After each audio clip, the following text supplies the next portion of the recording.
Bengaluru metro एक शख्स के लिए एक वरदान साबित हुई।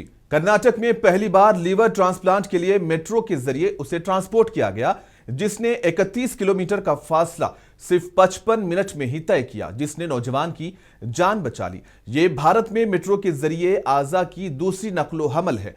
सड़क के रास्ते ट्रैफिक की वजह से जिगर को अस्पताल पहुंचाने में काफी वक्त लग जाता, जिसके बाइस मेट्रो की वजह से लीवर को सिर्फ 55 मिनट में अस्पताल पहुंचाया गया और नौजवान की जान बचाई गई।